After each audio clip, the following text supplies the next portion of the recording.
Good morning. Good morning. How the devil are you doing this fine day? The system I use to do this show just had me worried for a second. All the way through the intro, nobody had turned up. And then just as the intro came to an end, everybody arrived. Be a short visit, meeting at 10:15. Dan, oh man alive. I was actually planning the Dancing Girls and the Free Money for 10:16. I'm sorry. What can I tell you? Loads of stuff to get through today. We've got a bit of a longer video for you today, which is a walk around part of the ConExpo show. Not as long as some of them. The one I'm doing today I think is about 8 minutes long. One of them is like 25 minutes long. It's a big walk around. I'll tell you more about that when we get there. I'm going to say good morning to Mercy JD Johnston, who's just joined us again, becoming a regular. I probably need to give you a button on my stream deck. Do we call you Mercy JD Johnston, or is there another name we should be calling you? I don't know. Let me know. Who else do we have here? Mark Whiting is here, so obviously we now have permission to actually start the show, because ain't no party like a Mark Whiting party. Gary Muirhead was here as well just before we started, 9:58. Loads to get through, including some very hot news as of late. Well, I did it late last night, but I actually scheduled it to arrive just this morning. And apparently Mercy is just fine. Fantastic. In that case, Mercy you shall be. I was looking forward to the Demolition dancing. Wow. I mean, I could do you a little. No, I'm not going to do you a little bit. Let's crack on, because as I say, I do have quite a bit to get through today. So without further ado, let me, what do I do now? Oh yes, I roll the intro and I get this show on the road.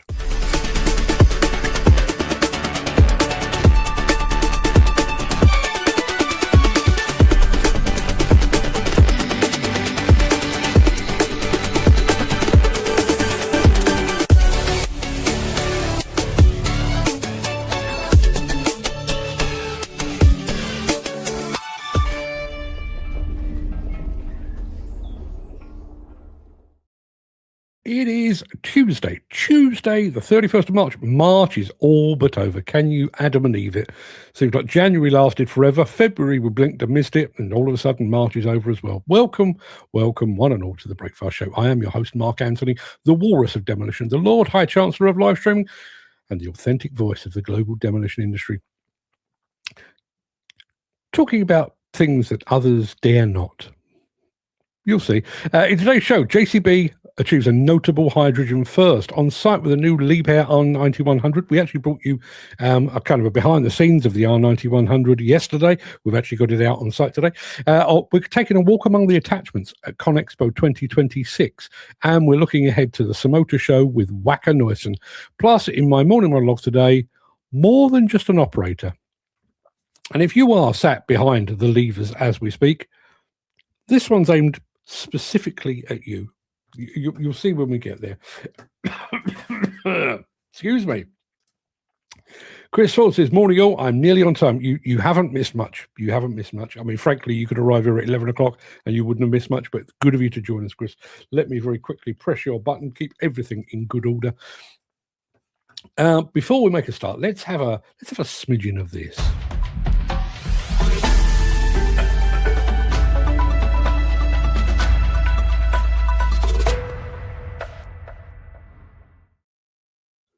The CMA are back. Simply saying this every couple of months. Yeah, the Competition and Markets Authority had a field day with the demolition industry, 60 million quid in fines, then managed to negotiate, you can't see me doing wiggy fingers, but I negotiate a £100 million settlement with 7 house builders.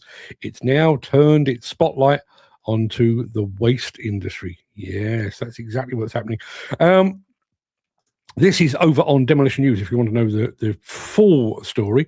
But apparently on June, 24th of June, 2025, the CMA launched a formal investigation under Chapter 1 of the Competition Act 1998 into suspected anti-competitive conduct regarding the supply of waste management services. The companies under investigation include Bagnall and Morris, Gaskell's up in the northwest, and Ash Waste Services. The investigation is in its early stages, but yesterday or late last night, the CMA published an update which basically said they're going to continue their information gathering through March 2026, with further evidence collection scheduled through to July 2026. The CMA is very keen to point out that not all cases result in any kind of infringement, any kind of prosecution, but with the demolition and with the house builders, I am personally of the belief that the CMA works on a no smoke without fire basis. To go public with these things often, not always, but often means they have a specific axe to grind. So keep an eye on the CMA, because I think there's going to be some stuff happening between now and July. Just on that subject, I understand the need to clamp down on anti-competitive behaviour, and I'm all for it. Everyone should be on the same level playing field. The one thing I would say is I sense that the CMA has smelled blood in the water. I think it now sees anything construction, demolition, built environment based as potentially low-hanging fruit. There were various bits of the concrete sector, lead roofing, demolition, house building. All of those have found themselves under the spotlight or under scrutiny. And now it's the waste management side of things. The one thing I did want to explain, you might remember that, 7 major house builders, including Barratt, Red Road, Taylor Wimpey, Persimmon, and a bunch of others, basically settled their case with a combined payment of £100 million to affordable housing programs, which closed the investigation without an admission of guilt. I hadn't seen this, but apparently Baroness Thornhill, who is a Liberal Democrat baroness, said that settlement was dodgy. She actually used the word dodgy, suggesting that the payment was basically paying off a potential investigation into collusion. You can read the full article over on demolitionnews.com right now, where it is currently the lead story. It may not be there for much longer. Well, it will still be there, but it may not be the lead story for very much longer. So if you'd like to know more about that, go take a look. What have we got in the chat? Loads and loads of people have piped up and pitched up.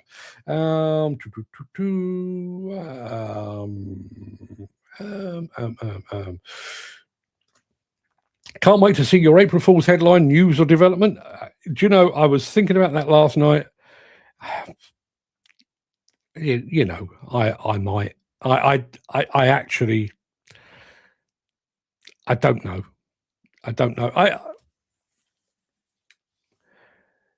At the point where everyone does it, it's like women in construction or mental health awareness week.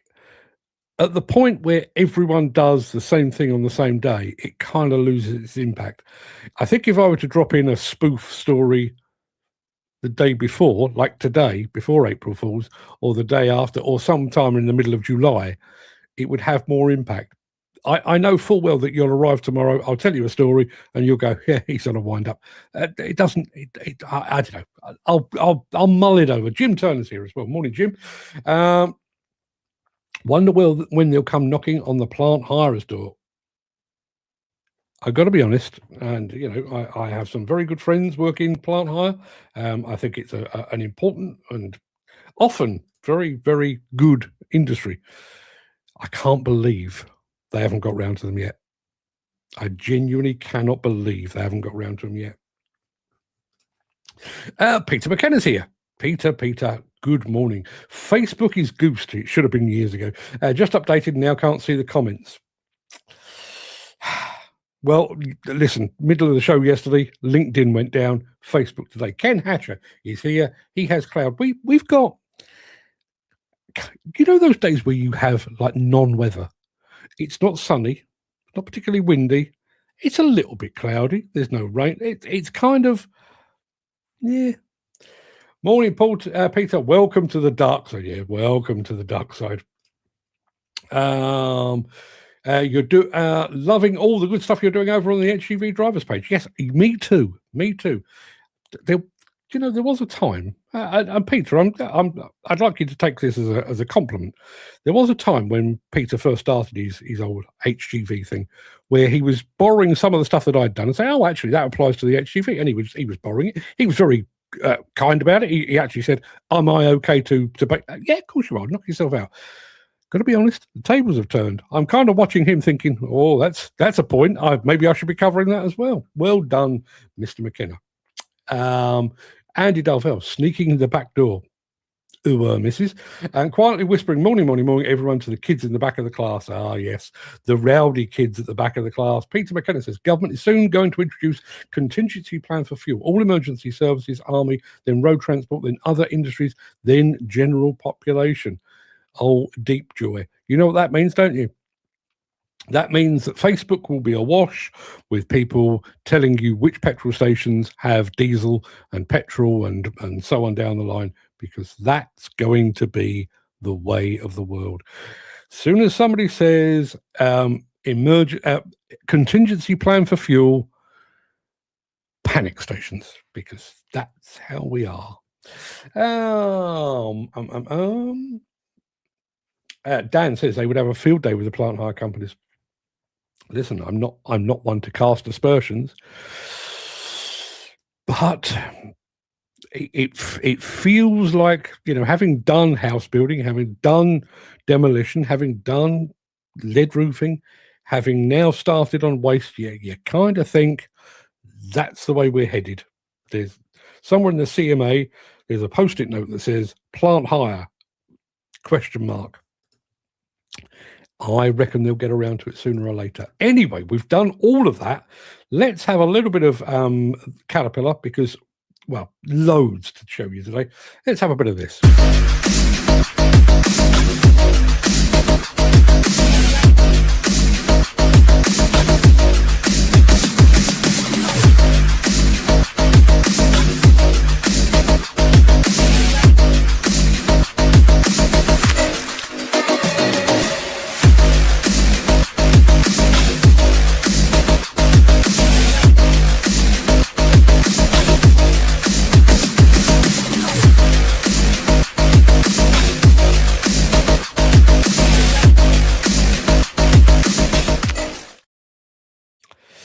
Gary just said about this strategic fuel plan, panic buying fuel, pasta and toilet paper. Oh, geez. Does that mean I've got to remember how to make banana bread again?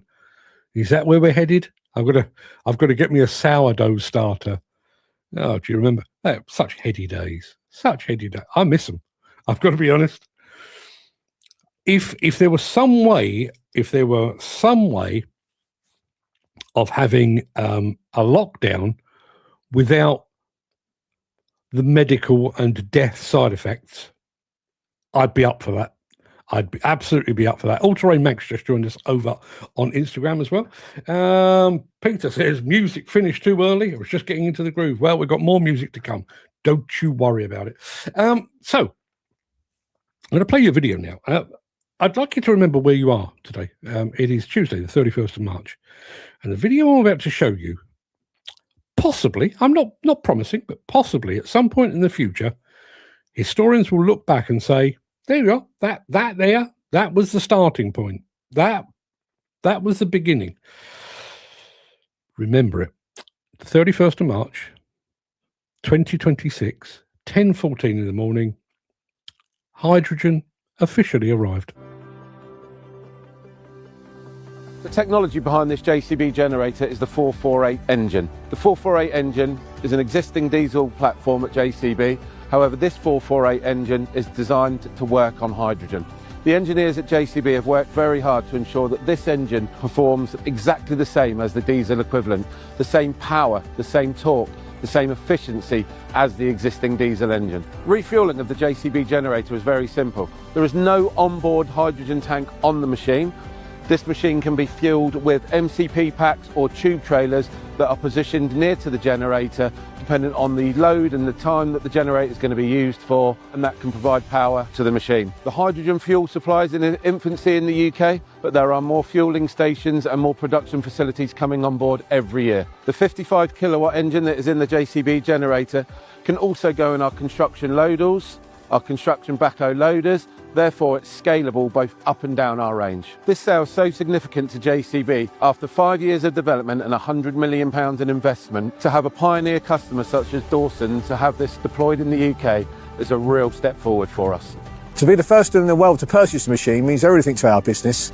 It gives us a real opportunity as a springboard to be at the front of innovation. My name's Paul Ridley. I'm the Managing Director of Dawson's Energy Solutions. It wasn't really us that chose the hydrogen generator, our customer demands. Initially, this machine will be in a standby application for a data centre. And we already have a diesel-powered Stage 5 JCB generator there, and this will be the exchange for that to give completely zero emissions. We're going to use this opportunity to really as a springboard to push us forward in the marketplace to try and offer something alternative. But as the demand becomes more, we'll be more used to that and be able to offer perhaps the larger capacities to customers.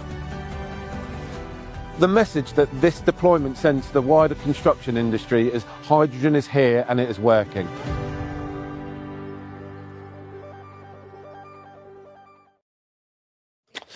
Yeah, Peter McInnes just said, just a shame at the moment it costs an absolute fortune for hydrogen. It does, but you know, volume will lead to a reduction.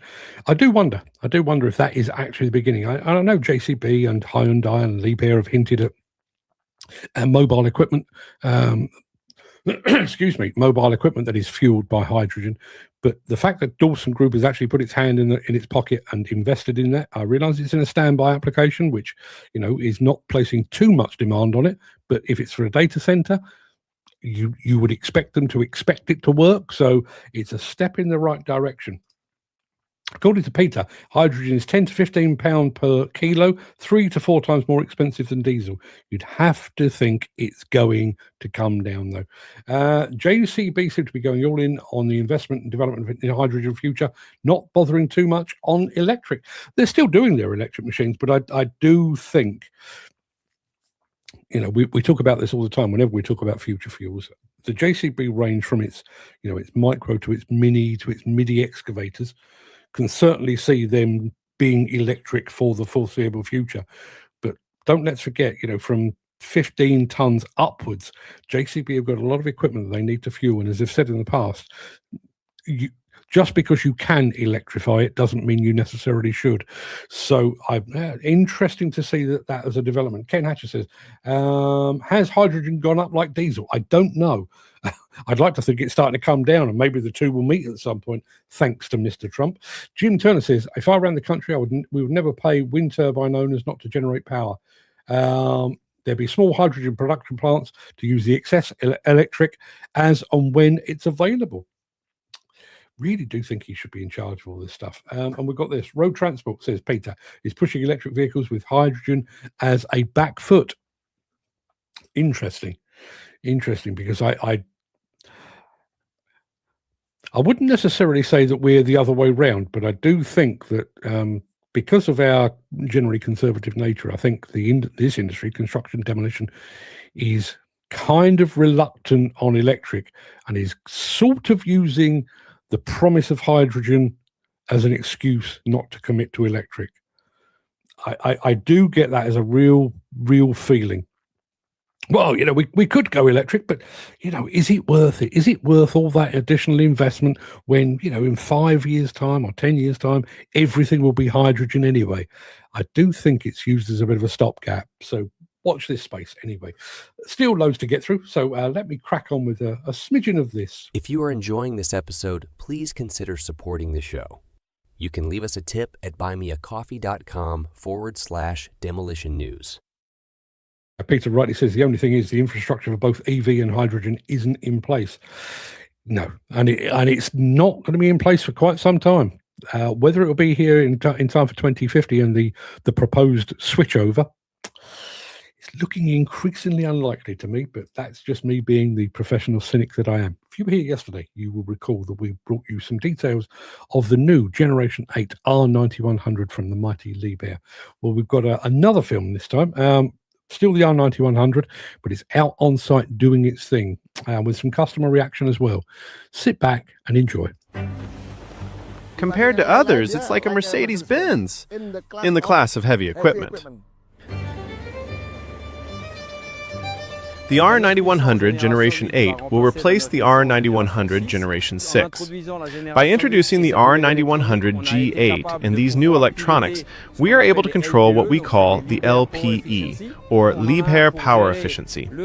We have one to manage the engine speed, we have another to manage the hydraulics, and the combination of the two will allow us to save 20% in diesel consumption while having exactly the same productivity. The pre-series field validation is a full-scale physical test on a mine with a factory representative who will monitor the machine for about 12 months. Indonesia is a key market for 100-ton machines because they have a real expertise in mining. It's 24/7. There was nothing better than going to Indonesia.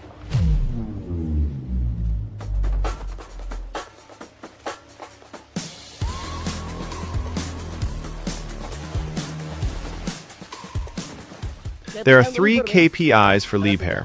First, productivity, then fuel consumption, and then durability.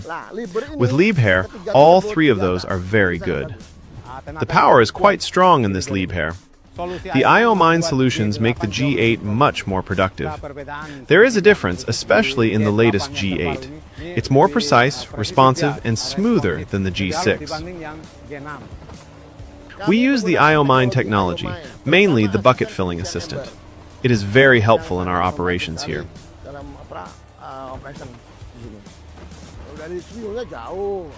The view from the cabin is much better, the steering is easy to operate, and the bucket size is much larger.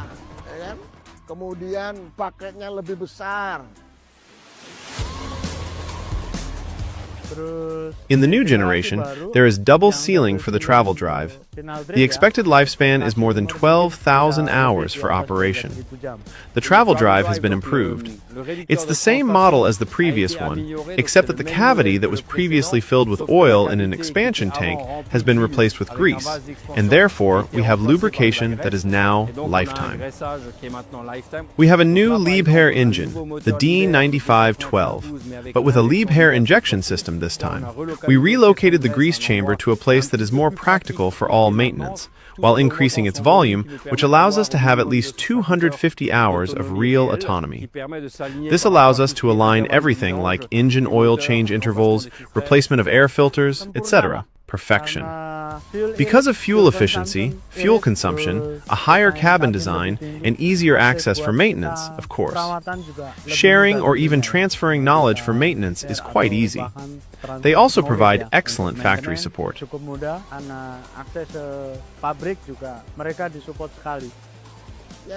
Lastly, operator comfort is key as they have Skyview. The operator is very confident in operating this. Very satisfied, very satisfied, very satisfied. That's why I put it in areas where it's arguably difficult to achieve that level of productivity. More powerful, more agile, Liebherr.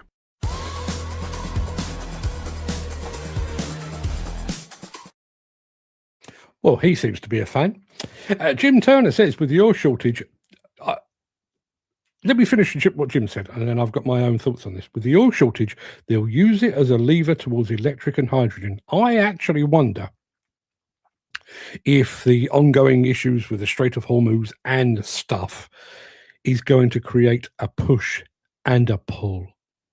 Okay, Jim is saying that they, the Illuminati, will use it to push us towards electric and hydrogen machines. I do agree. I wouldn't argue with that.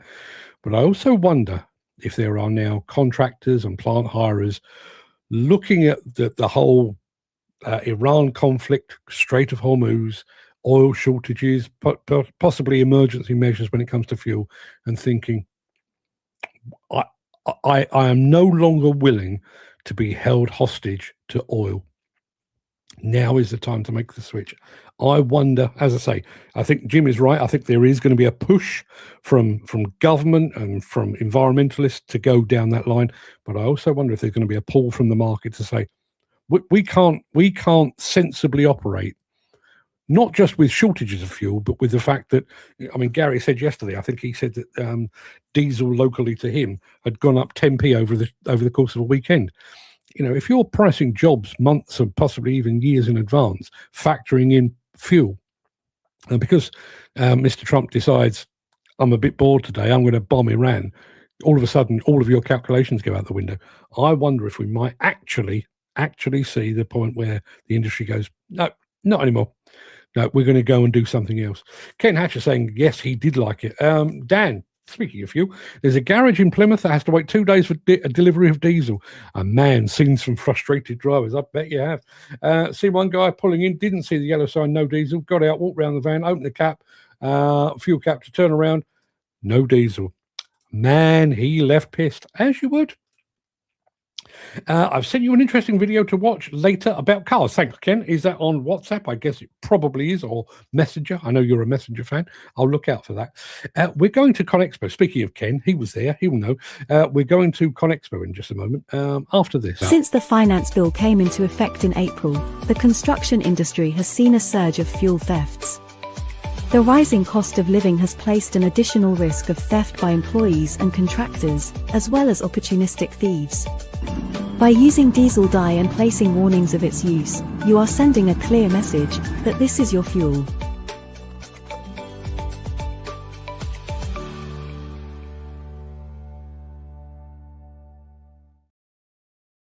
Yeah, I admitted yesterday that I've been a little bit tardy in producing some of the walkarounds from ConExpo. I'm kind of in at an inflection point.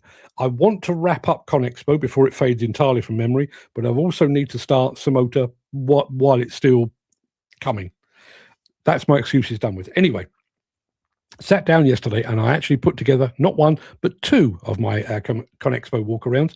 I'm going to play you the shorter one today, which is a walk around the central hall, which is where a lot of the attachments were located.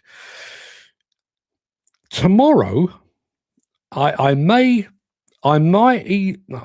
either skip all of the video and just do the one because it's like 23 minutes long, or I may drop the morning monologue because otherwise we'll be here all bloody day. But I'll concern myself with that over the evening today. But first of all, we're going to go to the central hall and have a look at some of the attachments. Sit back and enjoy. It's Thursday at ConExpo. Indoors today. Also, while I'm wearing the jacket, it's quite windy outside. I'm coming to the central hall, which is not really got a huge amount in there that will be of interest. However, I have found a little knot of attachments. So I'm going to spin the camera around. Let's take you around the attachments in the central hall.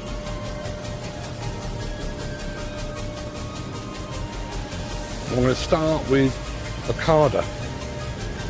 Some absolutely gigantic bits of kit here.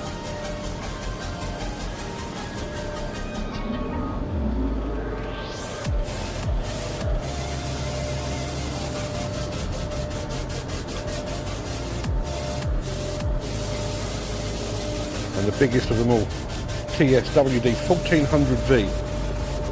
Now that is one hell of a set of jewels. We go over this way. I think I can see Furukawa over in the distance. There's a bit more Okada there.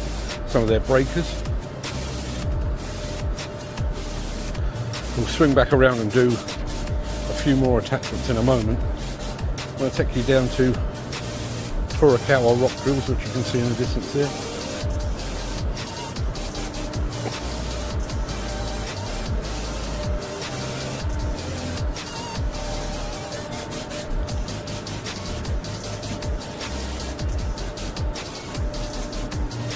We'll start with some of their smaller breakers and we'll work our way up because there's an absolute beast in the background. There you are, some of their smaller breakers.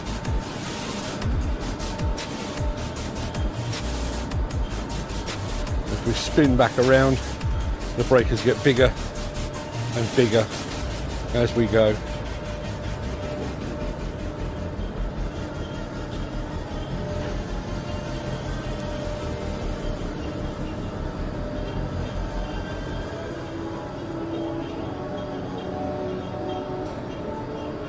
Right up to that, the FX 1070, I think that's about a 10-ton breaker. Just have a very quick look at the sign, just make sure I've got my facts right. Yeah, suitable for carriers from 65 to 110 tons. An absolute beast of a breaker. And right next door to them is the stand of Demo. They're still doing a bit of minor maintenance work before the show begins. It's still early in the morning here. It's like 7:30 in the morning. So a bit of running maintenance. Looks like they're getting ready for a photo shoot as well with the lighting rig there.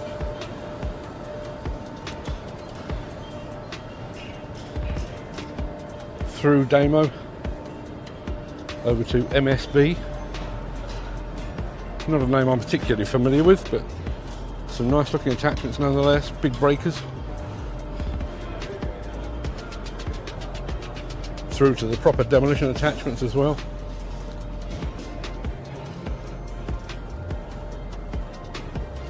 There's a name over here I'm a bit more familiar with, MTB. Fairly sure I've got an MTB hat in my collection somewhere. I think they're Turkish. Fantastic paint job on that breaker there. In fact, on all of them. Really buying into the Vegas vibe there with the jackpot.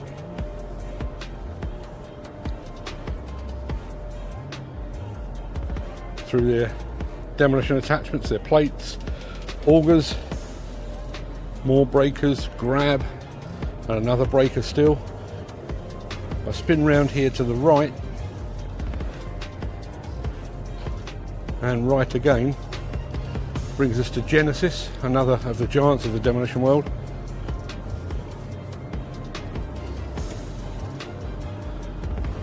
And that really is a piece of kit.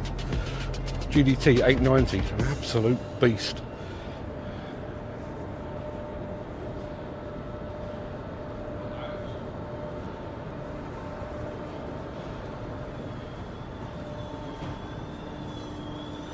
And if that's not big enough for you, check out this shear. Give you an idea. Let's have a look. It is 1, 2, 3, 4, 5, 6, 7, 8, 9, 10, basically 11 paces long. An absolute beast. Through to another shear just over here, and you can see a lot of it orange in the background there. That's the stand of NPK. More shear action here from NPK. Their breaker range as well. In the background here, boom mounted breaker. Keep your crusher flowing. And some more big breakers over here.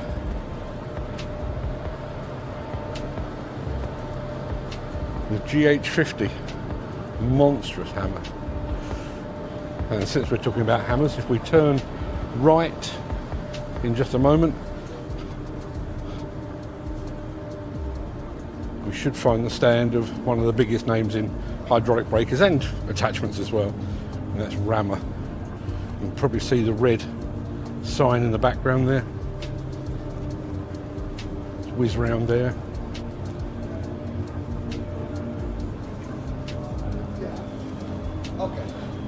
And as you'd expect from one of the world leaders, a very impressive display. Some of their smaller breakers there, through to their grab. And if we spin around very quickly, more demolition attachments, and then the thing that Rammer is known for.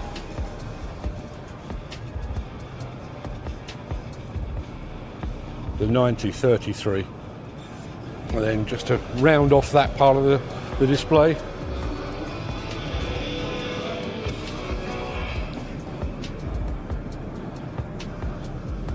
got their compaction equipment as well. That pretty much rounds up a look around all of the attachments here in the central hall. I'm going to head over now to the north hall, give you a guided tour of that. So stick around, we'll be back at some point in the not too distant future. There you are. Now, just had this from Mike Wolf, who says, our office was right beside the demo booth in the bit upstairs. You should have popped in. Funnily enough, Mike, I was actually filming on on the Exodus Global stand. I was filming a big shear over there. We've got a separate film for that. And my son Fred actually said, I think I just saw Mike Wolf walk past, which was precisely where you just said you were. We weren't sure it was you. I didn't see you, but he did. Turns out it probably was you. Rammer Hammer, is there any better? No, I don't think there is. Don't see many rammers around. Are you serious? You must be walking around with your eyes closed, sir. I last time I looked, they were the UK market leader. Dan says, nice walk around there. Thank you very much indeed. Would it go back? Andy Darvell said this: how much of the oil we use comes from that area, i.e. Iran and Strait of Hormuz? Don't we buy loads from Norway who drill in the North Sea? Yes. I am led to believe that we get virtually none of our diesel from that part of the world, and we get it more locally than that. But, it's the domino effect of the economy. Problems in the Strait of Hormuz, jitters through the sector, jitters through economists as well, drives the prices up everywhere else. That's why we're suffering right now. This will be an interesting time. Many operators want fuel card and van. Will companies struggle to find? I think they will struggle to find fuel. Yeah. I think in the not too distant future. Very quickly, I'm just going to remind you that was the central hall. I've done a longer one, which is about 23 minutes long on the North Hall, where there's some of the bigger names like Bobcat and Komatsu and people like that. I'll bring you that tomorrow. As I say, I may have to drop one or two videos, or I may have to drop the morning monologue, because otherwise the show will just last for the whole day. I'll mull it over, but I'll be bringing that one to you tomorrow. If you're into more construction equipment, there's dozers in there, there's skid steers in there, there's excavators, there's a bit of John Deere, there's a bit of Case as well. Look out for that. So we shouldn't run out as long as cockwombles don't panic buy. Andy, you're right, but what I would advise is take a look around yourself, and the world and the UK specifically is filled to the rafters with cockwombles. As I said earlier, when Peter said about these emergency measures or contingencies for fuel, the moment that hits Facebook, the moment that hits the pages of the Daily Mail or the Sun, expect queues at your local petrol station, because that bloke who lives a couple of doors down, who's never done a day's work in his life, he will be desperate to ensure that he has a full tank of gas, even though he's not going anywhere. That's the way it will work.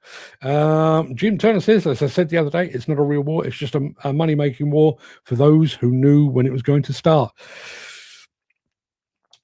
I'd hate to dismiss Jim's ramblings as that of a madman, but the level of share trading that has been taking place before the easing back of hostilities and the ramping up of hostilities,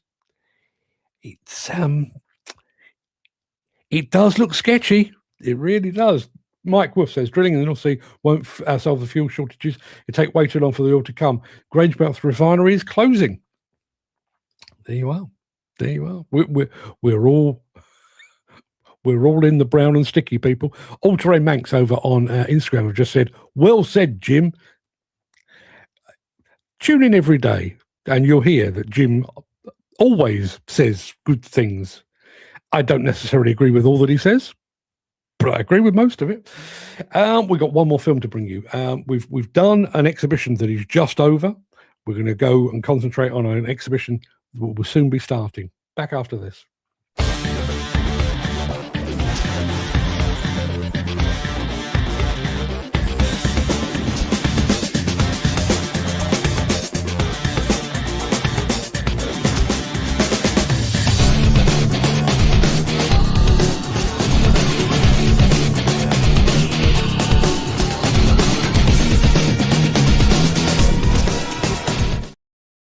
Yes, SaMoTeR will soon be upon us, which is a good reason for me to go back to Verona and eat my body weight in pasta. But there are other reasons to visit. One of them is going to the stand of the fine folks at Wacker Neuson. This is my mate George telling you what you can expect should you make the journey.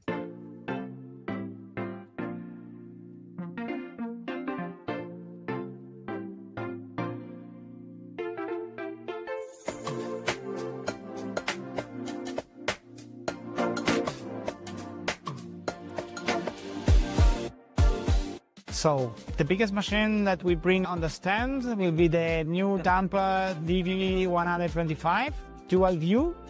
We equip it with a new active sense control. That means a machine where the operator can control 100% and be safety 100% during the drive, during the working of the machines. It means he has the totally control in front, as well also with the possibility to turn the seat 180 degrees to go out from the job site exactly in the same safety way. The system gives the possibility to monitoring 360 degrees the machines during the work using the drive to avoid once again any accident, any damage, because when something happens, when a machine find another one or see a person's coming into the drive direction of the machines, brake until stop totally the machines to avoid any accident. And that's really important for the safety, but also performance, with better performance, and to reduce timing and stopping of the machines during the work. But maybe the most important machine that we will introduce at the fair SaMoTeR will be the new category, the new models of 2 tons, the mini excavator, the ET18, the ET20 and the ET25. At the show we will introduce the ET20, so 2 tons machines, totally completely new, redesign it, and the characteristic of the machine will be with a bigger cabin, so more comfortable for the operator, more safety of course, bigger performance, and also the new control circuit that allowed to use or to switch from different attachments without any problem in easier way, and also safety for the operator. He not have to come out and from the cabin to switch from one attachment to the other one, and to have always the right liquid, the right flow of the oil. And that is really important to maintain a performance on the machines. Another new product, Wacker Neuson is pretty famous for the electrification of the machines. The EZ10E as well, the EZ26E. There are 2 machines that will be in the future in any possible job site. We are pretty successful at the moment in the last 6 years with a 1.7 ton machines excavator with the electro versions. Another type of electro machine is this one. The plates we have, reversible one. We have different models, plates with battery. We have different type of battery, but the dimension is every time the same. And you can change from one to the other one without any problem, as well from one machine to the other one with the same system of battery. And that's mean, of course, economic solution, innovation and safety for customer, and also easier way to use the machine, to manage the machines. Also because this type of battery has the plates, with the new plates, have the possibility to make standby when the machine doesn't work, to avoid the consumption of the energy of the battery. That means the autonomy of the battery could range wide the whole day. And that's a big improvement. So easy to work, more safety, more performance. What do you need more? Solution. And that was what we are. Sorry about the sound levels on that. It's a bit strange. Andy Darvell says he must have some massive blind spots with those glasses on, like massive A-pillar on a truck. Some serious frames in him. The guy in the demolition industry, a guy called Dave Darcy, used to work with Erith.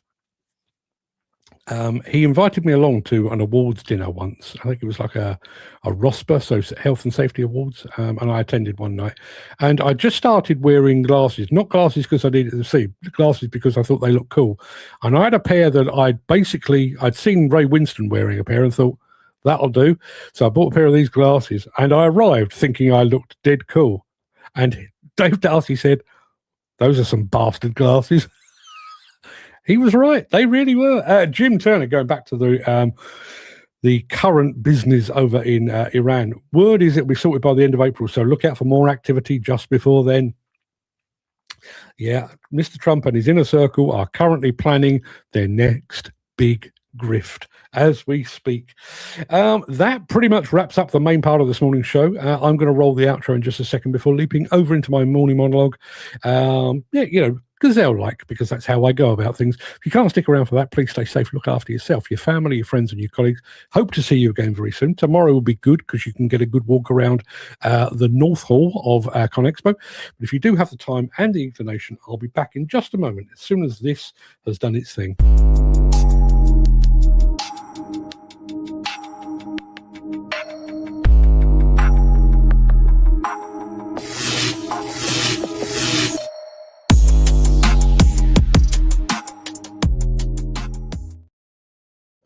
Let's start with a bit of a laugh, shall we?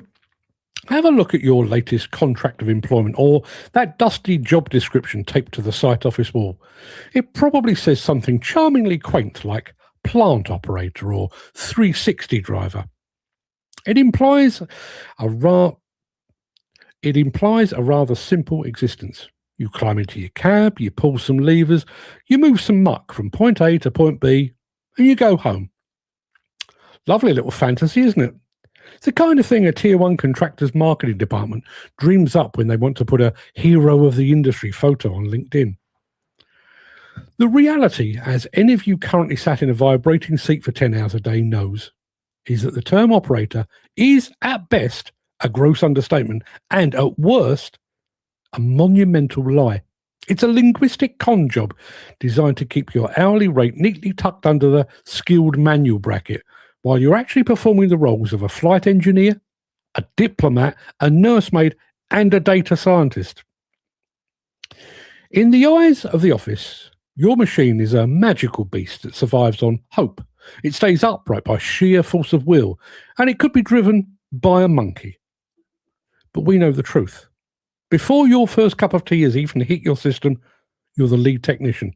You're expected to carry out daily checks, grease all the lube points, check the fluids, and diagnose that funny little clicking sound that is actually the hydraulic pump contemplating suicide.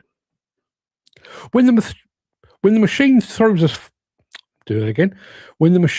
fault code that looks like ancient Greek, does the firm send out a specialist with a laptop? Eventually, maybe, but first, you're expected to be the on-site diagnostic lead. You're the one under the hood with a spanner, a rag, and a prayer, trying to keep the job moving. And do you get the mechanic's call-out fee? Don't be silly. You get your standard rate and, it's part of your job, isn't it, from a bloke in a clean fleece who doesn't know a spanner from a spatula. Then there's the babysitting. Let's call it what it is. You're the guardian of the ground workers. You're operating a 20-ton potential killer in a space the size of a postage stamp, surrounded by people who seem to have a hard-on for your blind spots. You're not just digging a trench, you're orchestrating a complex, high-stakes ballet. You're the one who has to have eyes in the back of your head to ensure that young Kev, the apprentice, who's currently staring at his phone, doesn't wander under the counterweight. Again. You're the primary safety officer, the final line of defence against a riddle report. If something goes wrong, it's your neck on the line. But when the safety bonuses are handed out for a zero-harm month, do they acknowledge that it was your constant vigilance? that kept everyone's limbs attached? No. They might buy you a tray of supermarket donuts from the canteen and call it even.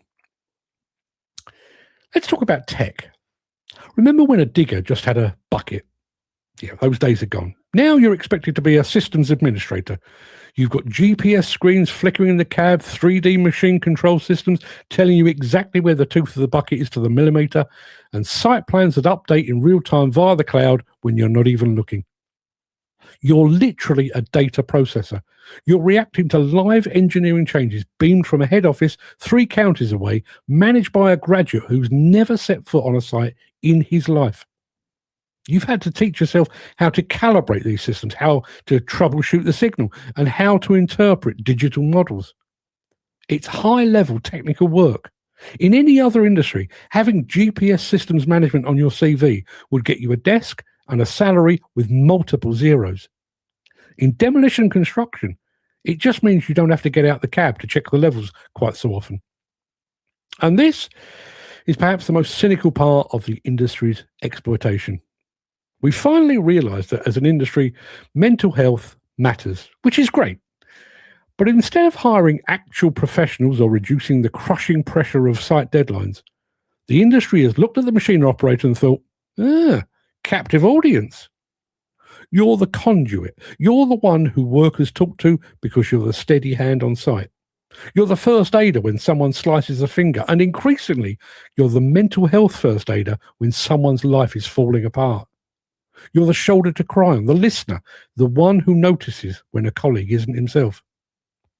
It's vital, potentially life-saving work, and it's being offloaded onto you just because you're there anyway. It's an immense emotional burden to carry, added to the stress of production targets, yet it's treated as just another soft skill you should provide free out of the goodness of your heart. You're the bridge between the client's impossible demands and the reality of life on site. When the contractor promises the earth, literally, you're the one who has to explain why it isn't happening. You're the eyes and ears for a head office that couldn't find the site without Google Maps.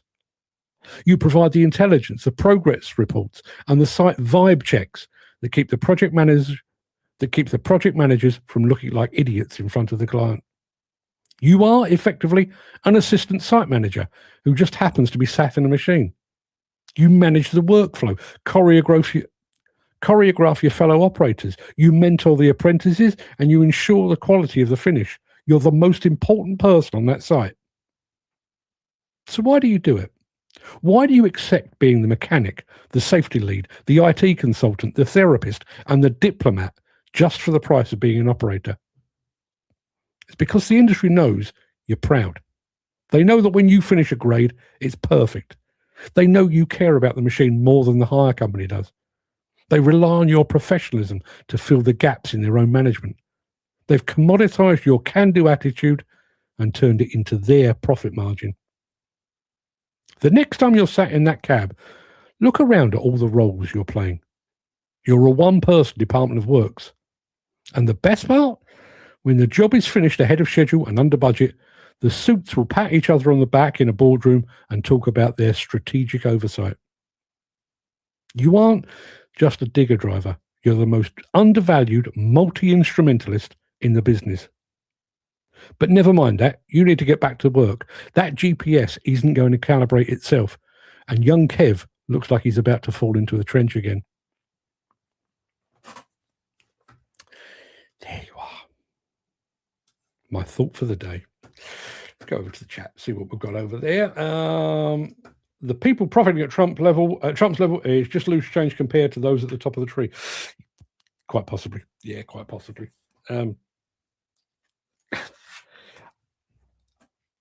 And I don't even think they bothered hiding it anymore. I think they've just, but buy Trump's crypto coin, bung him a few quid, and you can get off your insurrection charges. You can participate in war crimes, do whatever you like. That's where we are. Just want to go back to the morning monologue. Seriously, when you get 5 minutes today, have a think about your actual job. I don't know if these people still exist. I'm sure they've probably abdicated it all to AI.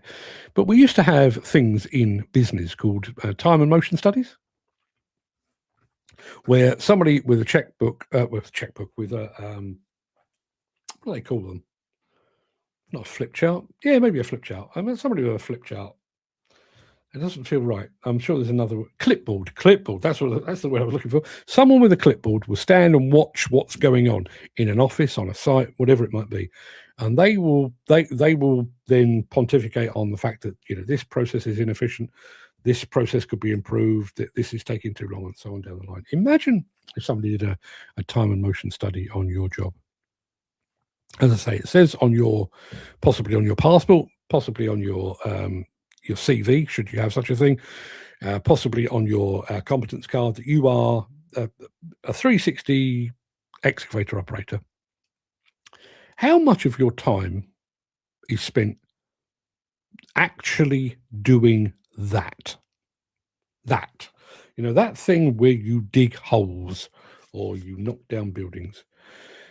Take out the breaks where you're having a sandwich, which unquestionably deserve. You're having a cup of coffee. Forget that bit. And think about the time that you spend. Well, let's take it through. Let's do it chronologically. You arrive early, so you are opening up the site. Key code, you're in. You open the gate for everyone else. So there's the first part of your day. Maybe you go and fill up the urn or put the kettle on and wash up the cups from last night because nobody else bothered. The chaps start arriving. You start having a bit of a chat with them, organising them. What are you going to do today? You go through your pre-starts and everything else, but then you go over to your machine and you go through your pre-start checks and you topping up fuel and topping up oil, greasing points and all of that kind of thing. You're checking track tensions, all of the good things. You get in your machine, you fire it up, GPS fires up, there's updates to the plan that you were working on yesterday that have arrived overnight, so you need to factor those in. You factor those in and you go to start work. You start work and then you're in an excavator and your man on the dumper or the dump truck pulls up close to you, but not in the right place. So you have to jump out your cab and say, sorry, mate, but if you're there, I can't reach it. Can you park instead of there, park there? It will make us both more efficient. So you've taken time to do that, which, let's face it, is a form of mentoring, a form of training. While you're at the cab, there's a young Kev, as I described him. He stood around on his phone. You go and have a word with him. Get off your phone. It's dangerous. Don't do it. You should be working. What do you want me to do? Well, go and push the broom, do whatever it is. So you've done that. You're back in the machine and you start your work. You then get a phone call from the head office. How's things going? So you take 10 minutes to deal with that. Oh, so and so and so and so. We're up to date on that. Got the new plans. This new apprentice you sent us is an absolute nightmare. The guy that you've got on the dumper is an idiot, quite clearly. So you've done that. You go back to digging. You dig a bit more and then something else goes wrong. You have a delivery of concrete or whatever it might be. So you have to stop doing that to go and do something else. By the time you've done all of that, some pillock in a hat then starts up a live stream. So you have to take time out to go and deal with that. That's over and done with. Maybe you have a cup of coffee, you go back to digging, and then lunchtime rolls around. Quick sandwich, possibly another chat with the lads, make sure they're all. But then you've got one guy who you normally work with who's gone a bit quiet. He's usually life and soul of the party, but today he seems a bit off, and he's been off for a couple of days. So you have to take him to one side to find out how his mental health is. You deal with that, and then you get a phone call to say that one of the lads on site has cut his hand. So you go and deal with that because you are the nominated first aid. And it's just one thing after another, after another, after another. There's two ways of looking at this, and one is I do think that I think workers in general, not just in construction, I think workers are put upon. Give you an example. My youngest daughter works for an electrical contractor, and one of her colleagues, like a junior, like one of her subordinates, left recently. They will probably get around to replacing her at some point, but as it stands at the moment, my daughter is doing her own work and the work of that person that left. She just quit completely out of the blue a couple of weeks ago. So she's now doing the work of two people. How many people's work are you doing? And it might not be complete jobs. I mean, my daughter is doing her job and someone else's job, but with you, it might be bits of jobs. You might be doing a bit of site supervisor. You might be doing a bit of client liaison. You might be doing a bit of first aid. You might be doing a bit of a fitter's job. You might be doing a bit of diagnostics. You might be doing a bit of mental health first aider, all of which eats into your time. And as I say, there's two ways of looking at that. Is that your employer looking at the setup of the site and thinking, well, we could employ someone else, but if we get Jim or Dan or Andy to do the job, we've just saved ourselves a few quid. And if that's the case, how realistic is the profitability of our job, of our industry now? If the only way that we can make ends meet on major projects, we talked about this yesterday, if the only way we can make ends meet on major projects and even smaller projects is to have people like your good selves doing the work of 2, 3 or 4 people, that's unsustainable. That's not profitable. You're kidding yourself. Jim Turner says, had that with the crowd I worked for. Asked for a risk and got fobbed off for a month. Told the lads, I just drive the machine from now on. Would sort the problems or revise anyone. I got my rise 3 days later. Yeah. And I mentioned, I'm just going to scan back here. I said here, why do you do all these things? Why do you accept being the mechanic, the safety lead, the IT consultant, the therapist, the diplomat, and so on? And I said it's because the industry knows you're proud. The industry also knows that you could be replaced. Now, your man Jim there is very single-minded and he's not afraid to say boo to a goose. But I don't think Jim's attitude is universal. There will be a lot of people who, even if it's unspoken and unexpressed, there are a lot of people in this industry that live in fear of unemployment, fear of being told you're no longer required. So when the company comes to you and says, we've decided you should be the mental health first aider, and you're thinking, well, I'm not really equipped for that. I've had no formal training in it, and that sounds like a lot of it. What if somebody is coming to me and they're telling me they're suicidal, or their marriage is failing, or that they're about to lose their house because of repayments and stuff like that? Am I equipped to do that? But there's another bit. The angel and the devil on your shoulder. You've got the angel saying, God, that's a lot to take on. The emotional, mental burden that will bring. And over here is the devil saying, if you don't take it on, they'll fire you. You better do it. The industry, I was going to say deliberately or otherwise, but I can't help but think it is deliberately, have got workers over a barrel, because particularly as we are at the moment, they are very, very well aware of the fact that you could be replaced. Yes, we have a skill shortage, but seriously, if somebody were to be fired as a digger driver today, you could be replaced within 24 hours. By and large, they might not be as good, might not be as experienced or as competent or as highly trained or as familiar with the machine, the application, but you could be replaced. And even if you can't, even if all your skills could not be replaced or properly replicated, the notion that you could is enough to make you take on those additional responsibilities. Give you an example. There's a guy, he's no longer in the industry. I don't know whatever happened to him, to be perfectly honest, but there was a guy doing my job. Back in the days when I was writing a magazine, he was doing the same job as me. And I'd started to do a bit of video purely for my own entertainment, to be honest. This was early days of YouTube.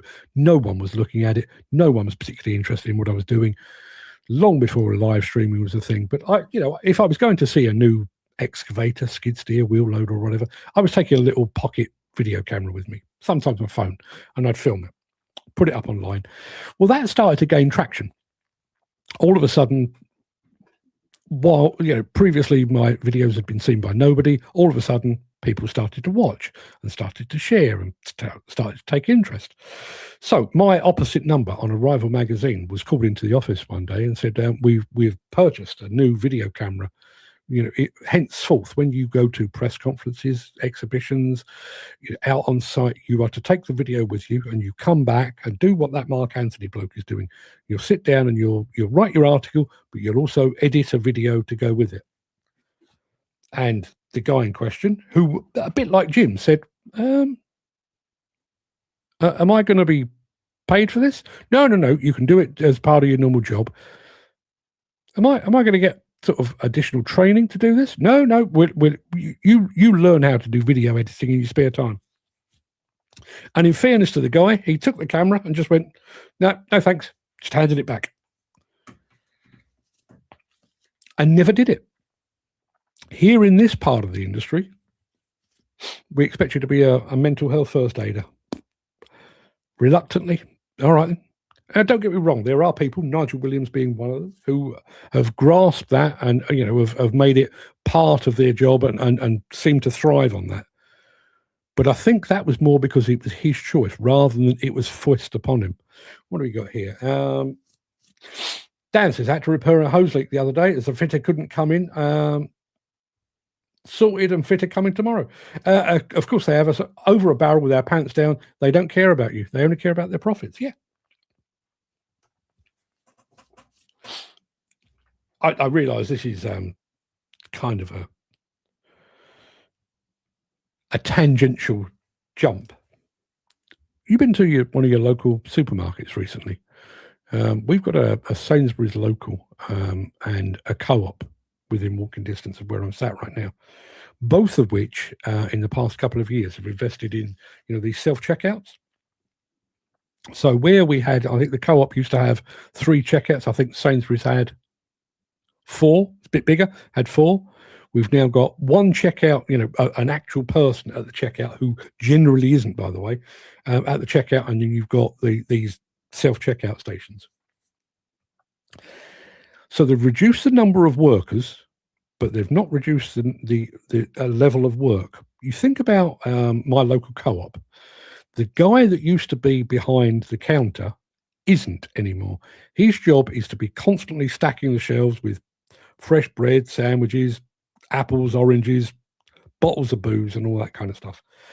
In addition to which, when the self-checkout goes wrong, which it invariably does, or when somebody buys a can of Red Bull, which requires some sort of adult authentication, he is expected to run from one end of the shop to the other, key in a code, ensure that you are the right age to buy your can of Red Bull, and then send you on your way. And then he goes back to his other job. So he was a checkout assistant who is now a checkout assistant part of the time. He's a shelf stacker. He's a computer technician. Is he being paid anymore? I guarantee he's bloody not. Jim says, I don't mind doing everything. In fact, I enjoy it, but I require being paid the price I want. Yeah, and therein lies the rub. I am yet to hear. Listen, I'm sure they exist. And if somebody would like to tell me that the error of my ways, I'd be more than happy to admit it online. I know lots of people that have gone through the whole mental health first aider thing. I don't know of one that has been given more money as a result of that. It is literally, as I said in the morning monologue, oh, you're there anyway. You know most of the lads. You'll do it. Really. In any other walk of life, and the tech thing, we've had Steve Williams on this show on a number of occasions, who he's a big tech fan. He loves his GPS and his drive raids and all that kind of thing, and he is really bought into it. But Steve taught himself YouTube videos, sitting, not tests or exams as such, but actually testing himself online before he then applied it. Now, he has done that for hours, days, weeks, possibly months, unpaid. Now, yes, it makes his life a bit easier, But not only that, it has made his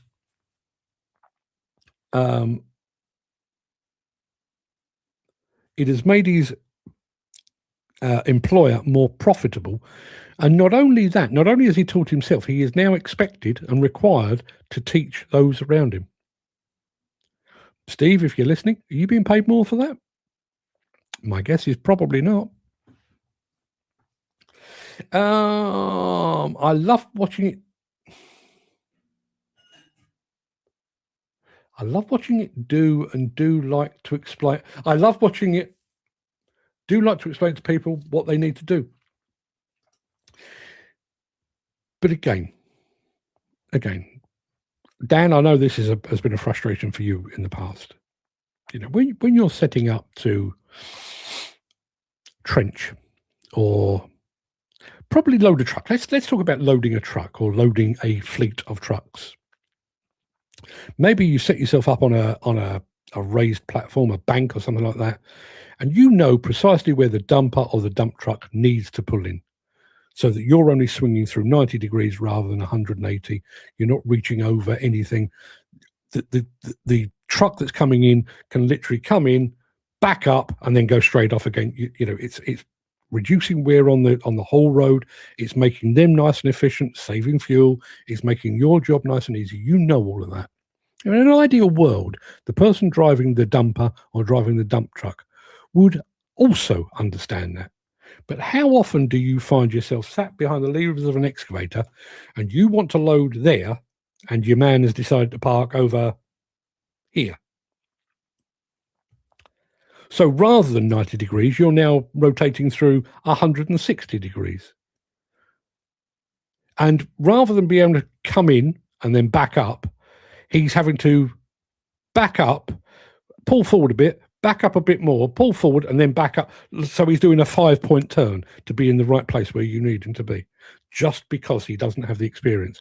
So you are expected, as the excavator operator, you know, the conductor of all of this, to get out your cab, stop what you're doing, and go and say, politely or otherwise, "You're starting to get on my nerves now, mate.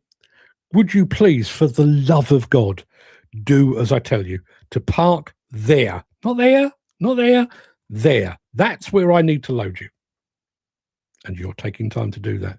Now, you would think, bearing in mind the amount of training that people go through in this industry, bearing in mind the number of competence cards that we all hold for various types of machines, bearing in mind the fact that we have pre-start meetings and briefings on what to do, what not to do, you would think your mentoring and training would be unnecessary. You would think it would be like a well-oiled machine. You'd think it would be like taking a player from West Ham, a couple from Man United, one from Man City, one from Arsenal, calling them the England team, and then saying, "Okay, guys, go and do your thing." You know, the striker scores the goals, the defender stops scoring the goals, the goalkeeper is where he belongs.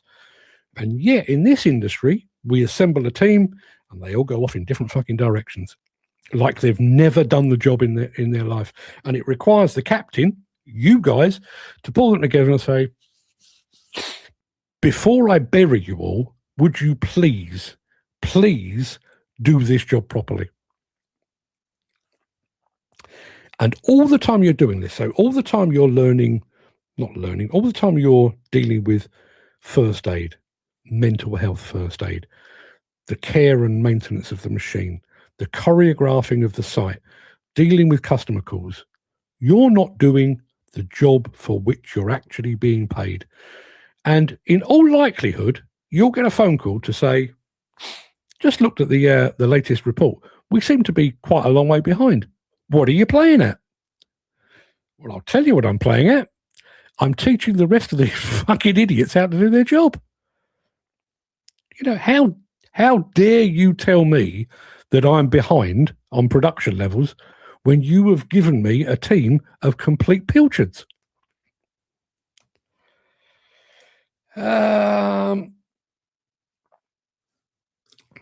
Also like to see people busy. One man working, two watching annoys me. Oh, don't get me started. Don't get me started. Far too often, I see them pulling up too closely. Put a bucket where I want. Yeah, it's not hard. It's not. It isn't hard. I don't know. It just, the whole thing blows my mind, particularly when you think, a lot of the people that we're saying here, the guy on the dumper, for example, yes, he might be a newbie. He might be an apprentice who's, in his first week or his first month on site. All right, cut him some slack. He probably doesn't know any better. But that's not all of them. In many instances, is people with, hundreds, thousands, tens of thousands of work hours under their belt. They actually know what should be done, how it should be done, when and where it should be done, but they choose not to. Chris Ford says, obviously not done a shift on a dozer with dump trucks running at you. Tip in front of the blade. No, not there. UCUNT. Yeah. I mean, I've been talking about excavators here, but it's every form of construction equipment. In the main, construction equipment rarely works in isolation. Even in demolition, yes, you might have a high reach excavator, but there'll be one or two other excavators basically keeping the area clear. Everyone works in tandem, as Chris has said. Dump truck with dozer, excavator with dumper or dump truck. All of them they all work in tandem, or multiples of machines. In order for that to work properly, it needs to be choreographed. Like I said, it's a ballet. You need to be there. I need to be there. You need to do that. I need to do that. We meet in the middle, and the whole thing looks glorious. And yet, how often you start on site and everyone, do you know your role? Yeah, absolutely. Right. We all know what we're doing? Yep, absolutely. Go. And everyone just goes off in different directions.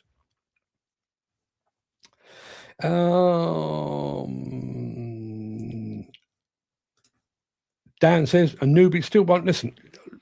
Listen, I mean, how much time do you end up with that? When you've got somebody that you would like to help, they're new, they're a bit wet behind the ears, and you think, well, I'll put my arm around his shoulder and train him in the ways of the construction samurai. We'll raise him properly to do the job properly. And it actually turns out that he'd much rather sit there on Facebook.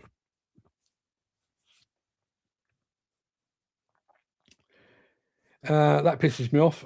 I'm the black hat. You do how I say to do it. Oh, God, don't get me started on that either. I said to him, how long have you been a black hat? How long have you been in construction? Yeah. Constantly frustrating. And again, the time that you've asked that question, that's time out of your day. That's time out of your production. Through no fault of your own. There we are, people. I'm going to be back. I'm going to be back tomorrow at 10 a.m. As I say, I'm going to try and factor in this 23-minute video, walk around some of the bigger stands. Let me think. Who have I got in there? I think Komatsu in there, Yanmar in there, Takuchi in there, John Deere, Case. Yeah, a whole bunch. Some of the biggest names at the show. So tune in for that tomorrow, and I will. I'd love to share it with you. Dan says he says he's got 5 years and 1 year black hat.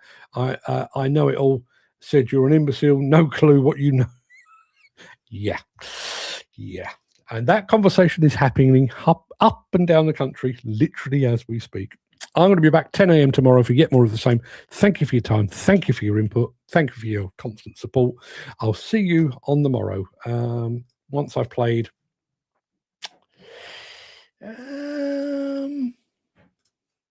This.